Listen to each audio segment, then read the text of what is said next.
Close to nature is close to your world. Myron Homes, Cherubic Farms at Chevilla, 7799 949104.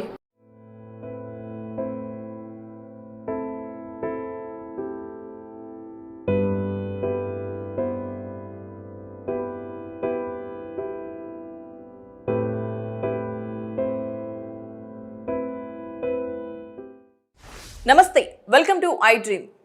ప్రకృతి కోపంతో రగిలిపోతున్నట్లుగా వానలు, ఉధృతంగా ప్రవహిస్తున్న వరద, నీటిలో కొట్టుకుపోతున్న కారులో బిక్కుబిక్కుమంటూ మనుషులు, వారి ప్రాణాలను కాపాడేందుకు 10 మంది ప్రయత్నాలు. ఈ విజువల్స్ చూస్తుంటే ఒళ్ళు గగురు పొడుస్తుంది. ఇంతకీ ఇదంతా ఎక్కడ అనుకుంటున్నారా? ఉత్తరాది రాష్ట్రాలను వర్షాలు అతలాకుతలం చేస్తున్నాయి. అసోం, హర్యానా, హిమాచల్ ప్రదేశ్, మహారాష్ట్ర, ఢిల్లీను భారీ వర్షాలు కుదిపేస్తున్నాయి. అసోంలో ఇప్పటికీ వరద బీభత్సం సృష్టిస్తుంది. 9 జిల్లాల్లో దాదాపు 4 లక్షలకు పైగా ప్రజలు భారీ వర్షాలతో ప్రభావితమయ్యారు. వర్షాలు కురుస్తున్న వేళ ఢిల్లీ రైల్వే స్టేషన్ సమీపంలో ఓ యువతి కరెంట్ షాక్తో మృతి చెందింది. రైలు ఎక్కేందుకు స్టేషన్కు చేరుకుంటున్న ఆమె మధ్యలో నీటి గుంటలను దాటే క్రమంలో ఓ విద్యుత్ స్తంభాన్ని పట్టుకుంది. వర్షానికి విద్యుత్ స్తంభానికి కరెంట్ షాక్ రావడంతో ఆమె చనిపోయింది. హర్యానాలోని పంచకులలో వంతెన కింద వరద ఉధృతికి కారు కొట్టుకుపోతుంది.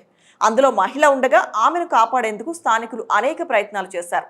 దాదాపు 10 మంది దాకా తాడు సహాయంతో మహిళను అతి కష్టంగా సురక్షితంగా కాపాడగలిగారు. ఈ ఘటనకు సంబంధించిన వీడియో వైరల్ గా మారింది.